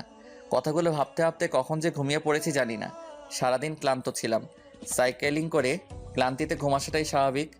তারপর সকালে ঘুমাচ্ছি, তখনই অনুভব করলাম আমার গায়ে কে যেন পানি দিচ্ছে। আমি লাফিয়ে উঠলাম। উঠেই সামনে তাকিয়ে দেখি আলিশা। এর আগে আম্মু, আরিতা অথবা জান্নাত এসে ঘুম ভাঙিয়েছে, কিন্তু আজকে হঠাৎ আলিশাকে দেখে চমকে গেলাম। আমি হকচকিয়ে প্রশ্ন করলাম, কি ব্যাপার তুমি? বেয়াই সাহেব, দেখলাম কেমন করে ঘুমাচ্ছ, বাচ্চাদের মতো করে ঘুমাও তুমি। ও, আম্মু আপনাকে ঘুম ভাঙানোর দায়িত্ব দিল নাকি? সেটা যদি পেতাম সারা জীবন। আলিশা কি যেন বলল। আমি ফের জানতে চাইলাম, কিন্তু সে এড়িয়ে গেল। আমি বোকার মতো তাকিয়ে আছি। আলিশা সাহস দিন দিন বাড়ছে। হয়তো আমি আশকারা দিচ্ছি। কিছু কি বলা উচিত? না থাক। তারপর সে বলল, ওঠো, সবাই তোমার জন্য খাবার নিয়ে বসে আছে। মানে আন্টি তোমাকে ডাকছিল, জান্নাত আপু আসেনি, আমি নিজেই চলে এলাম। এসে কয়েকবার ডাকলাম, তুমি তো উঠলে না, তাই পানি নিয়ে সোজা তোমার গায়ে দিলাম। ভালো করিনি বলো? হুম, যাও, আমি ফ্রেশ হয়ে আসছি। তাড়াতাড়ি আসবে, তোমাকে নিয়ে আজ ঘুরবো। তুমি তো সাইকেলে ঘুরিয়েছ, আজকে সবাই মিলে ঘুরবো। আলিশা কথা বলে চলে যায়। মাথার ভিতর তালগোল পাকাতে শুরু করেছে। এই মেয়ের মতলবটা আন্দাজ করতে পারছি না। স্পেশালি আমাকে যেন সবার থেকে গুরুত্বটাই বেশি দেখাচ্ছে। ব্যাপারটা অন্যদিকে মন নিতে যাচ্ছে না তো? ধুর, যা হবে পরে দেখা যাবে। আমি দৌড়ে ওয়াশরুমে গেলাম। আধা ঘন্টা পর ফ্রেশ হয়ে সব কিছু ঠিকঠাক করে বের হলাম। জান্নাতের কথা মনে পড়ে গেল। কালকে রাতের ঘটনা মনে পড়তেই বুকের ভিতর ভয়ে ধক করে উঠল। জান্নাত এখনও কি তাহলে কিছু বলেনি কাউকে? যদি বলতো হয়তো এতক্ষণে আমার উপর ঝড় চলতো, কিন্তু সে কেন বলেনি? প্রথমবার তো, এটার জন্যই ঘরছাড়া হতে হয়েছিল। কিন্তু জান্নাতের এখন কি এমন হয়েছে? আমি যা করলে সব মেনে নিচ্ছে। আর ভাবতে পারছি না। খাবার টেবিলে যাওয়া দরকার। আমি খাবার টেবিলে আসলাম, দেখি সেখানে সবাই বসে আছে। আমাকে দেখেই জান্নাতের আম্মু আঁচল দিল মাথায়। এটা সচরাচর গ্রামে দেখা যায়। মেয়ের জামাই আসলে বা সামনে থাকলে মহিলা, বিশেষ করে শাশুড়িরা এটা করে। আমি বেশি ভাবলাম না।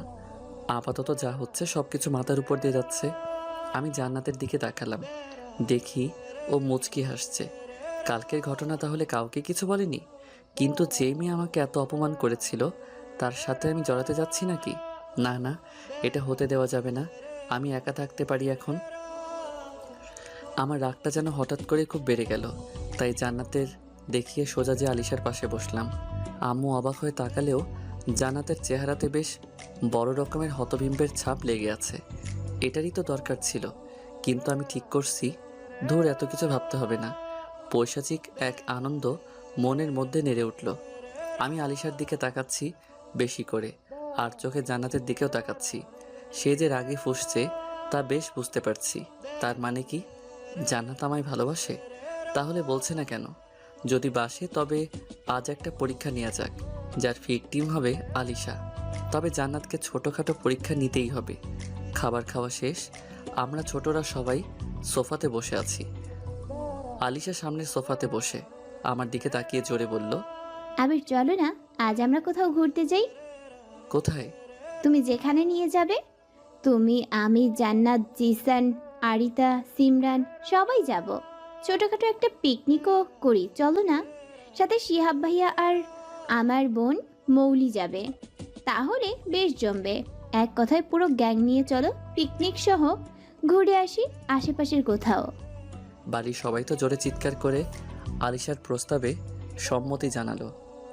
যেহেতু সবাই রাজি হয়ে গেছে আর ছোটরা আলিশাকে বাহবা দিচ্ছে, তাই না করতে পারলাম না। আর তাছাড়া কেন জানি না মনে হচ্ছে এটাই সুযোগ জান্নাতকে আরেকটু ঝালিয়ে নেওয়ার। শয়তানি একটা বুদ্ধি মাথায় এসে গেছে। তবে আম্মু অনুমতি না দিলে যাওয়া যাবে না। তাই আম্মুর দিকে তাকিয়ে বললাম, না আলিশা, তুমি বা তোমরা যাও, আমি যাব না। কেন? না, এমনি। তাহলে আমরাও যাব না। আবির, যাবি না কেন? সবাই যাবে আর তুই এখানে এসে কোথাও যাস নাই। তাই এখনই বের হয়ে পড়, সন্ধ্যার সময় চলে আসিস। আর জান্নাত তো যাচ্ছেই, সাথে শিহাব যাচ্ছে, মৌলি যাচ্ছে। তুইও যা, সবাই মজা কর, ভালো লাগবে। তখন আর শহরে যেতে চাইবি না। সেই 7-8 বছর ধরে এখানে আসিস না। যা, সবাই রেডি হয়ে নে। ঠিক আছে, তুমি যখন বলছো তখন আর কি, যেতে তো হবেই। ব্যাস, আর আমাকে পাইকে। জান্নাতের তো এইবার মজা দেখাবো। প্ল্যান তো এটাই। আমাকে মা অনুমতি দিবে। জান্নাতের দিকে তাকালাম, মুখের কোণে হাসি লেগে আছে ওর।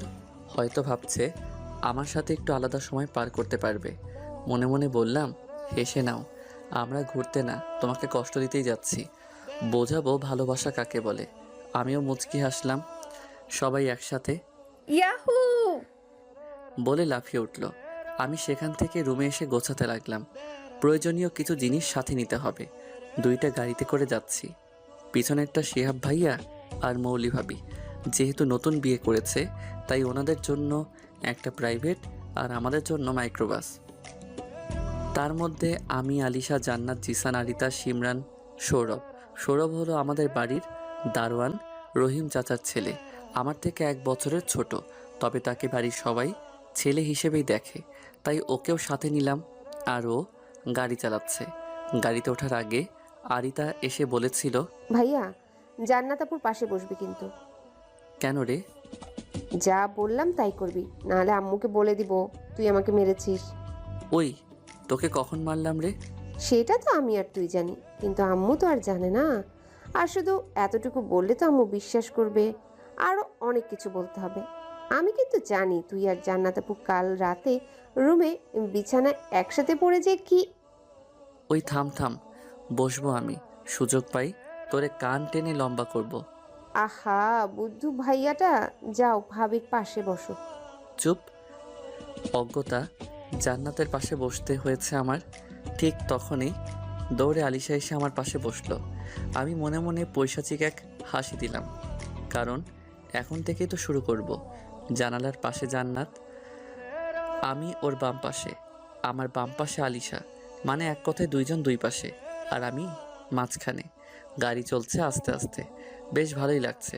কখনো এমন এনজয় করিনি। আর ঢাকা মানে তো রুম, ক্যাম্পাস, অলিগলি। জায়গাটা বেশ সুন্দর।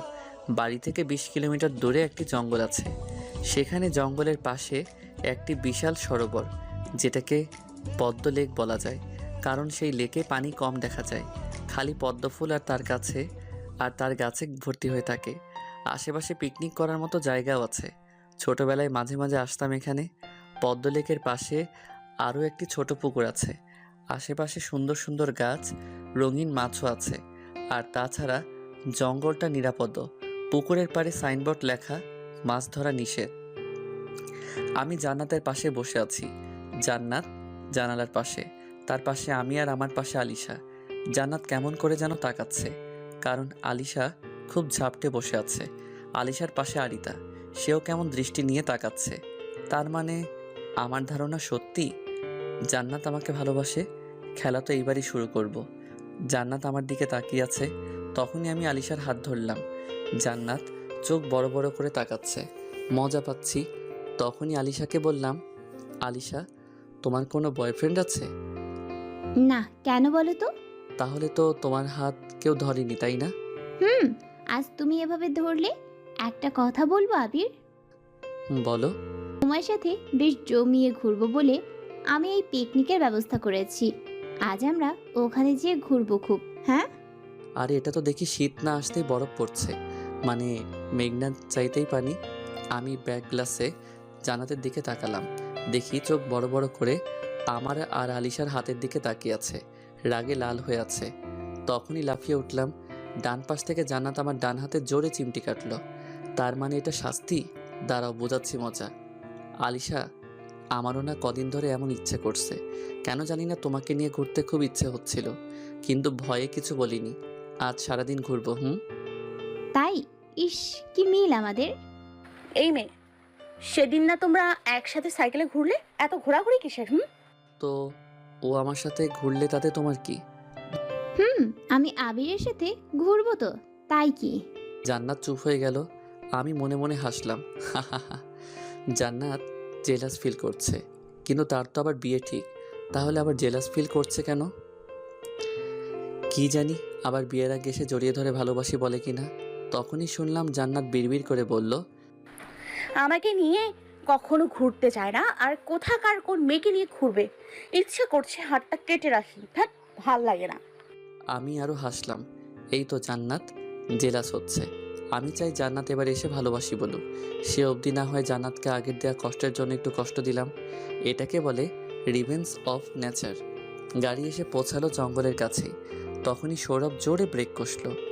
জানি না চাকার নিচে কী ছিল, তবে যখনই ব্রেক কষলো তখনই আলিশা আমার দিকে তাকিয়ে থাকার কারণে ব্রেক চাপার ফলে বাম পাশে কিস করে বসলো। আলিশা লজ্জাতে মাথা নিচু করে ফেললো। আমি হাবার মতো চেয়ে আছি। তখনই জান্নাত চিল্লানি দিয়ে বলল, আরিতা, তোর জন্য এখানে আসতে হলো। আমি আসতে চাইনি। বেয়াদবেরা গাড়িতে বসে আছে, এদের সাথে কি আসা যায়? আর সৌরভ, তুমি ব্রেক করার আর সময় পেলে না? গেট খোলো, আমি নামবো। আমি তো আরও মজা পেলাম। এবার তো শুরু হি হি হি। জানাত আমি ভালোবেসেছিলাম বলে অপমান করেছিলে, আর আজ থেকে তুমি সে ভালোবাসার জন্য কষ্ট পাবে, আর এসে জড়িয়ে ধরে বলবে ভালোবাসি। তারপর গাড়ি থেকে নামলাম। সবাই যে যার কাজে ব্যস্ত হয়ে গেল। সৌরভ আর শিহাব ভাইয়া মিলে রান্নার ব্যবস্থা করতে লাগলো। আমি একটা গাছের ছায়াতে এসে বসলাম। তখনই জান্নাত এসে বলল, এসব কি? কোন সব? আরিশা মেয়েটার সাথে তোর এত কিসের কথা? মানে ওর সাথে তুই কোনো কথা বলবি না। কেন? জানি না, আর যদি কথা বলিস তোর খবর খারাপ আছে। ও, তাহলে তো বেশি করে বলতেই হয়। কেন? তুই বলবি কেন? ভাবতেছি একটা প্রেম করব, আর আলিশা মনে হয় আমাকে পছন্দ করে। আচ্ছা, ওর সাথে প্রেম করলে কেমন হয়? একটু হেল্প করে দে। আমি তোকে থাপ্পড় দিয়ে গাল লাল করতে মন চাচ্ছে। বাজে একটা মেয়ে কিস করে সবার সামনে অপরিচিত ছেলের গালে। আমাকে বলিস হেল্প করতে? তোর সাহস অনেক বেড়েছে না? কিসের অপরিচিত? আর বললাম না সে আমাকে পছন্দ করে। ভাবছি আজ প্রপোজ করব। ওই তোর না বিয়ে হয়ে যাচ্ছে? আসলে জানতাম না, সিমরান বলেছিল জান্নাত আপুর বিয়ে ঠিক। এখন একটু আম্মুকে বলিস তো আমার আর আলিশার ব্যাপারে। বুঝিসই তো যে আমি আম্মুকে সব বলতে পারবো না। আর তাছাড়া আলিশার মতো তো কেউ আর আমাকে ভালোবাসবে না। আচ্ছা, তাকে যদি প্রপোজ করি আলিশাও কি তোর মতো চর দিবে আমায়? কথাটি শেষ করে জান্নাতের দিকে তাকালাম।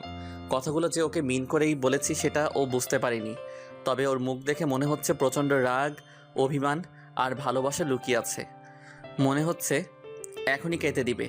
এবার জান্নাত বলল, আলিশাকে কতদিন চিনিস শয়তান ছেলে? ওর মতো ভালোবাসবে না মানে?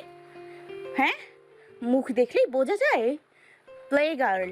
আর ও তোকে ভালোবাসবে? ঢংওয়ালি যত সব। জানি না, তবে আমি তাকে ভালোবাসবো। আমার মতো ছেলেরা সব ছেলেদের মতো না হলেও কষ্ট সহ্য করতে পারে, তাই সেও না হয় কষ্ট দিক। আমি তার থেকে কষ্ট পেলেও ভালোবাসা মনে করে যত্নে রাখবো। আর এত কেন তোকে বলছি বা তুই কেন এত কথা বলছিস? 2 দিন পরেই যাবি তো অন্য ঘরে। আর আমার লাইফ, আমি যাকে ইচ্ছা ভালোবাসবো বা কথা বলবো, এতে তোর কি? কথাগুলো একটু ঝাঁঝালো কণ্ঠে বললাম। জান্নাতের চোখে পানি টলমল করলেও তা বের করছে না। আমি সেখান থেকে চলে আসতে যাব, তখনই সে বলল, না, তুই কাউকে ভালোবাসিস না আমাকে ছাড়া। তুই কাউকে ভালোবাসতে পারিস না আমাকে ছাড়া। আর সব কিছু আমাকে বলেই করতে হবে। আমি যেটা বললাম সেটাই করতে হবে। আমাকে তুই ভালোবাসিস। সরি, এভাবে হাসা যাবে না। দাঁড়া, এভাবে হাসতে হবে। আমি তোকে ভালোবাসি? হাসালি রে। তোকে কেন ভালোবাসবো আমি? মোটেও না। তোকে আমি ভালোবাসতে কেন যাব? ওই যা তো এখান থেকে। আর যারা যারা এ যাবৎ তোকে ভালোবাসি বলেছে বা পিছনে ঘুরেছে, তাদের কাছে যেয়ে থাক। এত তাড়াতাড়ি লাইফের এনজয় করা শেষ হয়ে গেল? আর শোন, আমি তোকে ভালোবাসি না, বুঝলি? এটা কান খুলে শুনে রাখ, ভালো করে মনে রাখবি। এত তাড়াতাড়ি তোর একজনের প্রতি আগ্রহ তৈরি হয়ে গেল, বাকি ছেলেদের কি হবে রে? কথাগুলো বলে জান্নাতের দিকে তাকালাম। দেখি সে কান্না করছে। খুব খারাপ লাগছে যে এটা ভেবে যে ও যদি ভালোবাসে তো এখন কেন বলছে না। সে কি আবার আমার কাছ থেকে শুনতে চাই? কিন্তু না, আমি আর বলবো না। সে ভালোবাসছে তো সেই এসে বলবে, আমি কেন বলতে যাব? আবির কি করছো এখানে? কিছু করছি না তো। কখন থেকে তোমাকে ডাকছি। ওই চলো না, আমরা ওই বড় লেকের দিকে যাই। তুমি নৌকা চালাবে আর আমি বসবো। প্লিজ চলো না, প্লিজ। আরে আমি তো এটাই বলতে তোমাকে খুঁজছি। চলো, আজ আমরা সারাদিন দুজনে ঘুরবো। কথাটি জান্নাতের দিকে তাকিয়েই বললাম। দেখি সে এবার প্রচণ্ড রাগে তাকিয়ে আছে। মনে মনে হেসে উঠলাম, এক তাচ্ছিলের হাসি, যে হাসিতে খালি বিষাদের প্রতিরূপ বিদ্যমান। জান্নাতের সামনে আলিশার হাত ধরলাম। চোখ বড় বড় করে সে এদিকে তাকিয়ে আছে।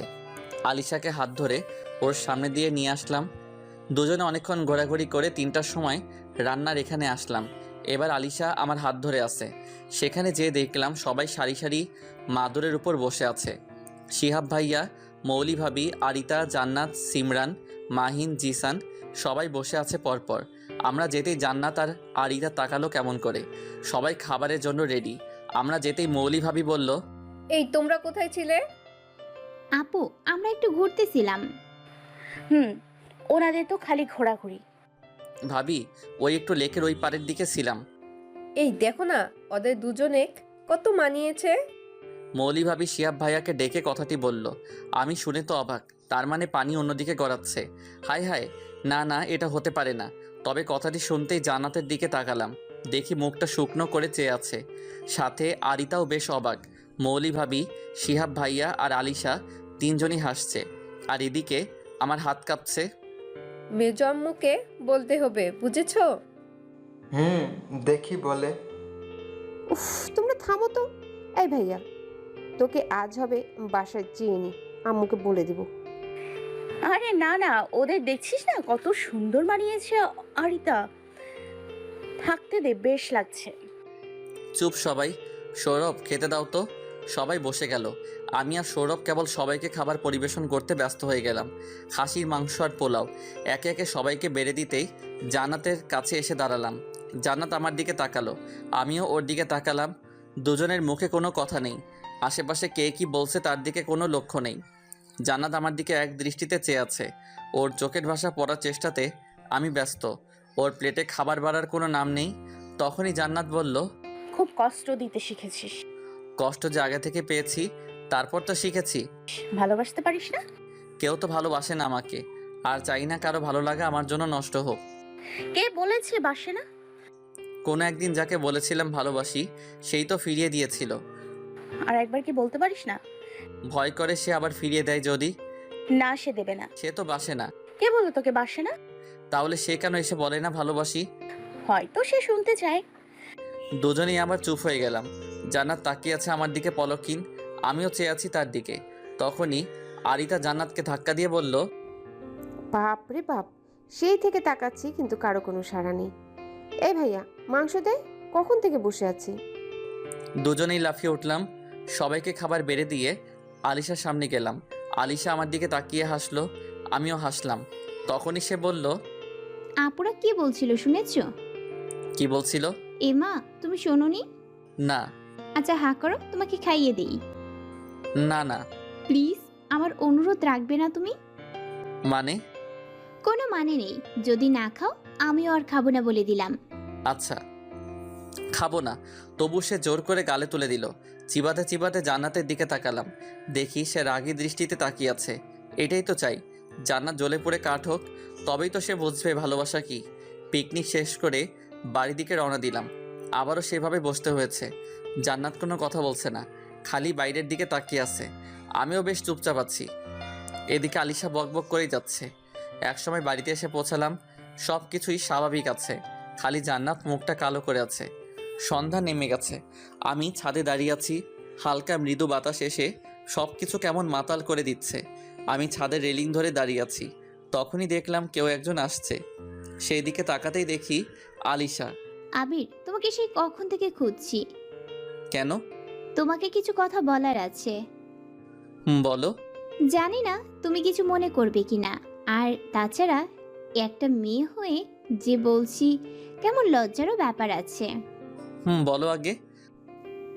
সোজাসুজি কথা বলতে ভালোবাসি, আর আমার বেশি হিয়ালি পছন্দও না।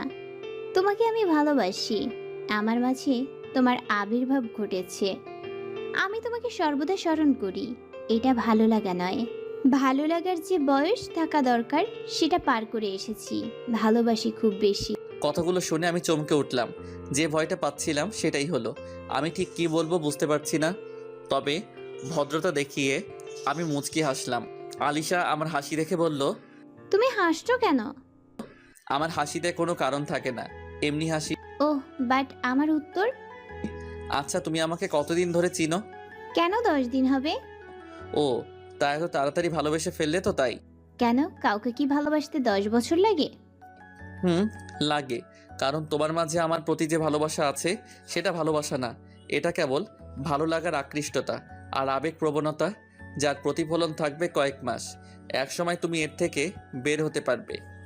কি সব বলছো? আমি তোমাকে সত্যি ভালোবাসি। ভালোবাসি বলাটা এত সহজ না আলিশা। এটি সহজ শব্দ হলেও বলতে গেলে বা এর মাঝে থাকতে জড়তা আছেই। হুট করে কখনো কাউকে ভালোবাসা যায় না, হঠাৎ করে কাউকে ভালোবাসি বলা হয়ে ওঠে না। তুমি আমাকে ভালোবাসো না, ভালো লাগার মধ্যে পড়ে আছো, যা একসময় ফুরিয়ে যাবে। ভালোবাসা না বলে ভালোবাসা বোঝাতে হয়, প্রকাশ করলেই তো যেন সব আকৃষ্টতা শেষ, তাই না? তবে 10 বার ভালোবাসি বলার থেকে 10 দিনে 2 বার ভালোবাসি বলার গুরুত্ব অনেক। ভালোবাসাটা ঠিক এভাবে হয়। আমার প্রতি তোমার ভাবনাগুলো ভালো লাগার স্তরেই আছে। আলিশা চুপ হয়ে যায়, এক দৃষ্টিতে তাকিয়ে আছে ও আমার দিকে। আমি ওর তাকানো দেখে আবারও হাসলাম। এবারও সে হাসির রহস্যে কেমন দৃষ্টিতে চেয়ে আছে। আলিশা বলল, তুমি কি কাউকে ভালোবাসো? তা জেনে কি করবে? না, বলো কাকে ভালোবাসো? জান্নাত আপুকে ভালোবাসি ভাইয়া। পিছনে ঘুরে আমি আরিতার দিকে তাকালাম। এইমাত্র সে আসলো, তবে সে যা বলল তা শুনে আমি চুপ হয়ে গেলাম, কারণ সে সত্যি কথা বলছে।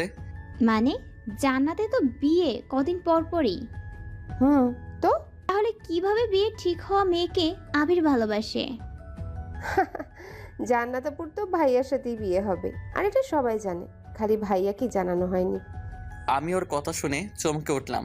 শরীরের সব লোম যেন দাঁড়িয়ে গেল, মাথাটা কেমন চক্কর দিয়ে উঠল। আমি চোখ বড় বড় করে আরিতাকে বললাম, এসব কি বলছিস তুই? ঠিকই বলছি। 2 দিন পর জান্নাত আপুর সাথে তোমারই বিয়ে হবে। আরিতা কথাটি বলেই চলে গেল। আলিশা আমার দিকে করুণ দৃষ্টিতে তাকিয়ে আছে। আলিশা মাথাটা নিচু করে ধীর পায়ে হেঁটে চলে যেতে থাকে। কিছু দূর যেয়ে পিছনে ঘুরে তাকিয়ে বলে, ভালো থেকো আবির, তোমার জন্য শুভ কামনা রইল। আমি বেলকনি রেলিং ধরে দাঁড়িয়ে আছি, আকাশটাকে দেখছি। হঠাৎ শুনলাম, আবির তোকে কিছু বলার ছিল। আমি কথাটা শোনা মাত্রই জান্নাতের দিকে তাকালাম। দেখি সে মাথাটা অন্যদিকে ঘুরিয়ে আছে। হয়তো বলবে তার কোনো বয়ফ্রেন্ড আছে, তাই সে এই বিয়ে করতে পারবে না। কথাগুলো অনেকদিন হলো বলা হয়ে উঠছে না। আমি জানি কি বলবি। কি? তুই কাউকে ভালোবাসিস আর তাকেই বিয়ে করতে চাস, কিন্তু বাড়ির সবাই আমাকে ঠিক করেছে তোর সাথে বিয়ে দেবার জন্য। কিন্তু তুই এটা মোটেও চাচ্ছিস না, অন্য কাউকে বিয়ে করবি, এটাই তো বলতে এসেছিস, তাই না? ওকে, টেনশনের কোনো দরকার নেই, আমি এই বিয়ে হতে দিব না। আর তাছাড়া তুই যে আমাকে ভালোবাসবিও না, তা সে ক্লাস 10-এ পড়ার সময় বলে দিয়েছিলি। যাই হোক, ভালো থাকিস। আমি তোর ক্ষতি বা কষ্ট হোক এমন কোনো কাজ করব না। সবাই হয়তো ভাবছে তুই আমাকে ভালোবাসিস, আসলে তারা জানে না তো সব কিছু। Take care. কথাটা বলেই আমি সেখান থেকে চলে আসি। দৌড়ে রুমে চলে আসলাম, দরজা আটকে ধপ করে বিছানায় বসলাম। আরিতা যখন এসে বলল জান্নাতের সাথে আমার বিয়ে, তখনই মনটা কেন জানি খুশিতে নেচে উঠেছিল। খানিকটা সময় ভেবেছিলাম পেলাম তাহারে অবশেষে, কিন্তু না, এটা আর হলো না। আসলে সব কিছু তো আর চাইলেই হয় না। আজ সকালে আমার আগে ঘুম ভেঙে গেছে, মানে সেও ডাকার আগে।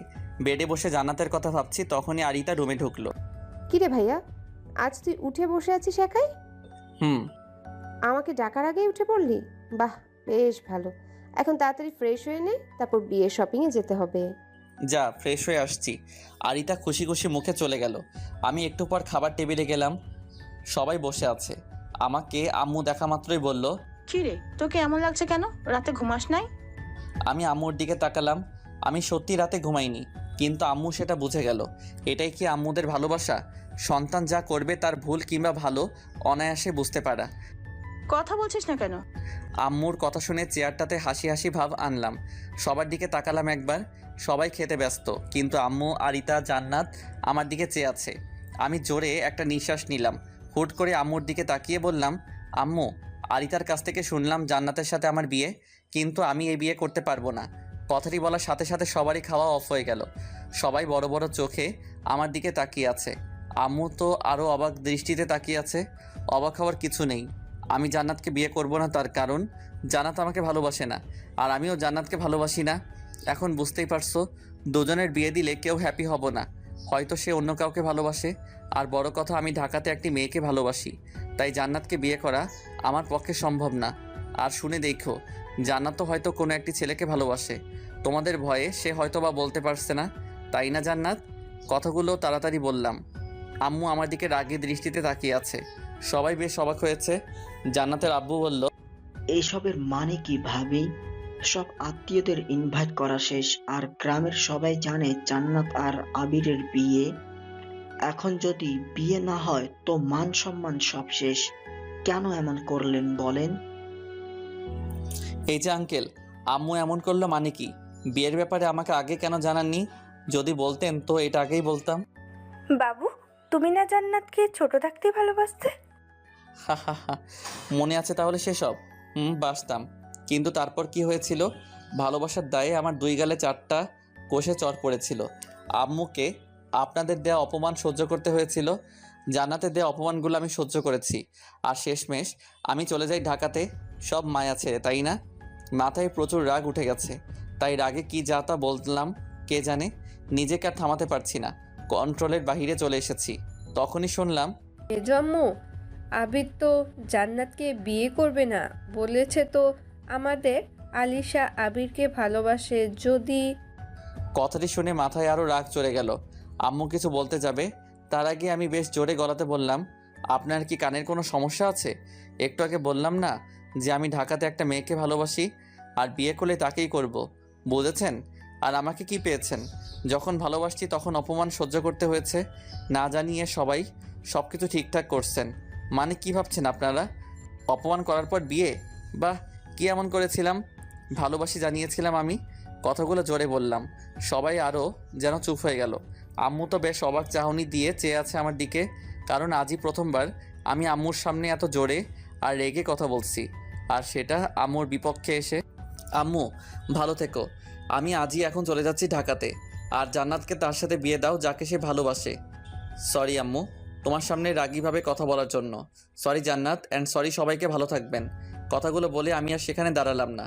রাত জেগে ব্যাকপ্যাক সব রেডি করে রেখেছিলাম, এবার এখান থেকে যাওয়ার পালা। আমি ঢাকার জন্য রওনা হলাম। আম্মু কোনো কথা বলেনি। আম্মুর পায়ে ধরে সালাম করার সময় কেঁদে ফেলেছিলাম, তবুও আম্মু কোনো কথা বলেনি। এর আগেও এমনটা করেছে আম্মু। সেদিন জান্নাতকে প্রপোজ করার দায়ে বাড়ি ছাড়ার সময় এমন চুপ করেছিল আম্মু, আর আজও তিনি চুপ। জান্নাতের দিকে তাকিয়েছিলাম আসার আগে, সে আমার দিকে এক দৃষ্টিতে চেয়েছিল। ছোট চাচুর বাসায় আসলাম, 3 তলা বাড়ি। আমার রুম হতে বাইরের অনেক কিছু বেশ সুন্দরভাবে দেখা যায়। ছোট আম্মু আমাকে অনেক আদর করে। এসেই ওনাকে জড়িয়ে ধরে কান্না করে দিয়েছিলাম। ব্যালকনিতে দাঁড়িয়ে রাতের পরিবেশ দেখছি, চোখ দিয়ে পানি পড়ছে, কারণ জান্নাতের কথা ভাবছি এখন। জান্নাত একবারের জন্য হলেও আমাকে আটকায়নি। তবে কি সে বিয়েটা আসলেও করতে চায়নি? আমি তো এসব রাগের মাথায় বলে এসেছি, কিন্তু সে তো আমাকে একটাবার আটকাতে পারতো। কেন আটকাবে? সে হয়তো আমাকে ভালোবাসে না, সে এসবই চেয়েছিল, তাই আটকায়নি। খুব খারাপ লাগছে। রাগে যা যা বলেছিলাম তার সবই সত্যি। বিড়বিড় করে বললাম, আমার যৌবনে তুমি স্পর্ধা এনে দিলে। তোমার দু চোখে তবু ভীরতার হিম। রাত্রিময় আকাশে মিলনান্ত নীলে ছোট এই পৃথিবীকে করেছ অসীম। বেদনা মাধুর্যে গড়া তোমার শরীর, অনুভবে মনে হয় এখনও চিনি না। তুমি প্রতীক বুঝি এই পৃথিবীর। আবার কখনো ভাবি অপার্থিবা কিনা। কথাগুলো বলতে বলতে রুমে আসলাম, এসে শুয়ে পড়লাম। ঘুমিয়ে পড়েছি কখন জানি না, কিন্তু শরীরের উপর পানি অনুভব করলাম। চোখ বুজে শুয়ে থেকে বোঝার চেষ্টা করছি এটা কি হতে পারে, পানি নাকি অন্য কিছু। ছোট চাচুর বাড়িতে তো কেউ আমাকে পানি দিয়ে ঘুম ভাঙাবে না, তাহলে কে হতে পারে? চোখ মেলে তাকিয়ে উঠে বসলাম। আমার সারা শরীরের লোম দাঁড়িয়ে গেল, কারণ আমার সামনে জান্নাত দাঁড়িয়ে, আর ওর হাতে পানিসহ একটি গ্লাস। চোখ বড় বড় করে বললাম, কিরে তুই এখানে? কেন, তোর সেই প্রেমিকা আসবে নাকি এখানে? মানে তোর তো আজ বিয়ে হওয়ার কথা, তুই এখানে কেন? দেখতে আসলাম তোর জিএফটাকে। ও গুড। তা দেখাচ্ছিস কখন? দেখাবো পরে, আগে বল বিয়ের কি খবর? বড়ি তো নেই, বিয়ে হবে কি করে শুনি? মানে? কিছু না, চল। এখন বাড়ির সবাই তোর জন্য বসে আছে। আম্মু আব্বু, মেজো আম্মু আব্বু, আরিতা। মানে বাড়ির সবাই এসেছিস? হায় রে কপাল, সবাই আমার প্রেমিকা দেখতে আসলো। কিন্তু এখন কোথায় পাই জিএফ? কাল তো এমনি বলেছিলাম। বহু কষ্টে সবাইকে ম্যানেজ করেছি, তাই সারাদিনই ব্যস্ত ছিলাম। এখন বেলকনিতে দাঁড়িয়ে রাতের পরিবেশ, ল্যাম্পপোস্টের আলো, গাড়ির শব্দ, এসব চোখে পড়ছে আর শুনছি। বেলকনি রেলিং ধরে দাঁড়িয়ে আছি, তখনই আমার ডান হাতে কারো স্পর্শ পেলাম। আমি শীতলভাবে চমকে উঠলাম। পাশে তাকিয়ে দেখি জান্নাত দাঁড়িয়ে। কি রে তুই? আবির, একটা কথা বলতো। বল। আমাকে ভালোবাসিস না তুই, তাই না? হুম। আর কত মিথ্যে বলবি? তোকে মিথ্যা বলবো কেন? এটা জিনিস। জান্নাত হাত বাড়িয়ে একটা ডায়েরি সামনে ধরলো। আমি আরও চমকে উঠলাম, কারণ এই ডায়েরি তো আমারই, আর সেটা এখন জান্নাতের হাতে। কি করে? জান্নাতকে নিয়ে সব লেখা এটাতেই। তার কাছে কি করে গেল? এটা তো আমারই ডায়েরি। যাক, তাহলে চিনতে পেরেছিস। তোর কাছে কি করে এটা? এখানে আসার সময় ভুলে রেখে এসেছিস। আরিতা সেটা পায় আর আমাকে এনে দেয়। ও, কথাটি আস্তে করে বললাম। তাহলে এখন সব জান্নাত জানে যে আমি তাকে আজও ভালোবাসি। এখন বল, আমাকে ভালোবাসিস? জানি না। ঠিক করে বল। ভালো না বাসার কি আছে? সেই ছোট থাকতে তোকে ভালোবাসছি, আর এত তাড়াতাড়ি তোকে ছাড়া অন্য কাউকে কি করে ভালোবাসবো? তুই ছিলি আমার সব কিছু, কিন্তু তোর কাছে ভালোবাসাটা আসলে অন্যরকম। আর আমার কাছে ভালোবাসা হলো মনের অনুভূতি, যার মাঝে কেবল ভালোবাসা ছাড়া কিছুই নেই। তবে অনেক ছেলে বলতে পারে ভালোবাসি, তোর পিছনে অনেক ছেলে ঘুরতে পারে, তুই সবার থেকে ভালোবাসা নিয়ে খেলা করতে পারিস, কিন্তু সবার মতো আমি না। আমি সবার মতো তোকে ভালোবাসি না, আমি আমার মতো করে তোকে ভালোবাসি। হয়তো তোর কাছে আজও এটা অবাক লাগছে যে সবার মতো আমিও তোকে ভালোবাসি বললাম। দেখ, সব ছেলেদের মিলিয়ে ভালোবাসা খুঁজে পাওয়া যায় না।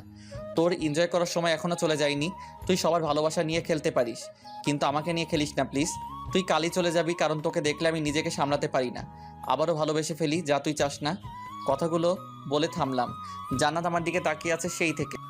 আমি ওর দিক থেকে চোখ সরিয়ে বাইরের দিকে তাকালাম, তখনই আমার গাল ধরে টেনে একটা চড় দিল। আমি গালে হাত দিয়ে দাঁড়িয়ে আছি, তার মানে জান্নাত আজও আমাকে ভালোবাসে না? সেদিনের মতো চট দিয়ে আম্মুকে যে বলে দিবে? গাধা, গর্ধব, গরু, ছাগল, মহিষ, ভেড়া সব তুই। ওই শয়তান, তুই সব বুঝিস, তা এটা বুঝিস না যে আমিও তোকে অনেক বেশি ভালোবাসি। তোকে আমি রোজ ভাবি। তুই যখন আলিশার সাথে কথা বলতি আমার যে কতটা কষ্ট হতো সেটা কি করে বোঝাবো তোকে? আমি জানি না ভালোবাসার মানে কি, তবে তুই অন্য মেয়েদের সাথে কথা বললে আমার সব কেমন যেন হয়ে যায়। ইচ্ছে করে তোকে আর মেয়েটাকে একেবারে খুন করে ফেলি। আর সেদিন তোকে ফিরিয়ে দিয়েছিলাম, তার মানে এই নয় যে আমি তোকে ভালোবাসবো না। আরে সে সময় কি বুঝতাম ভালোবাসা কি, আর হুট করে কি ভালোবাসা হয়? ছোট থাকাতে সিদ্ধান্ত নিতেই তো ভয় করতো, তাই সেদিন তোকে রাগে পড়ে অনেক কিছু বলেছিলাম। কিন্তু তুই যে সব ছেড়ে চলে আসবি কে জানতো? তুই আসার মাসখানেক পরেই বুঝতে পারলাম তোকে কতটা মিস করি। তারপর আস্তে আস্তে তোকে ভালোবেসে ফেললাম। তুই এখানে ছিলি, তবুও তোর খোঁজ খবর আমি রাখতাম। একদিন তোর ছবি নিয়ে নাড়তে নাড়তে ঘুমিয়ে গেছিলাম। সকালে সেটা তোর আম্মু দেখে ফেলে আর বুঝে যায় কি হচ্ছে। তারপর থেকেই তোর সাথে আমার বিয়েটা ঠিক করে নেয়। যা যা, তুই জানিস না, সবাই জানলেও ভালো তো তুই একাই বাসতে পারিস, তাই না? আমি তো পারি না, তাই তো? রাগ অভিমান তোর একারই আছে, আমার নেই। আমি তোকে ভালোবাসি, এখন নে রাগ দেখা, যা অভিমান কর। আমার একটা ভুলের জন্য এত কষ্ট দিবি ভাবিনি কোনো দিন। ওকে সরি সেদিনের জন্য। বল কি শাস্তি দিবি, তাই মেনে নিব। কথাগুলো শুনে আমি তো আকাশ থেকে পড়লাম। জান্নাত আমাকে ভালোবাসতো তা আমি একটু বুঝতে পারলাম না, নিজেকে হাম্বা বলে গালি দিলাম। তখনই জান্নাত বলল, কি হলো, দে, কি শাস্তি দিবি? কিছু বললাম না। কথাটা শেষ করতেই জান্নাতের ঠোঁটে সেদিনের মতো কিস করলাম। 10 সেকেন্ড পর ছেড়ে দিলাম। জান্নাত লজ্জাতে মাথাটা নিচু করে নিল। আস্তে করে বললাম, এটাই তোর শাস্তি? জান্নাত মুচকি আসলো। সে কিছু বলল না। আমি এক হাত দিয়ে ওকে আলতো করে জড়িয়ে ধরলাম। সে আমার কাঁধে মাথা রাখলো। দুজনেই বাইরের পরিবেশ দেখছি। মনে মনে ভাবলাম, পেলা মাছ তাহারে। শুরু হবে আজকের মতো থেকে আমাদের নতুন জীবন, নতুন অধ্যায়।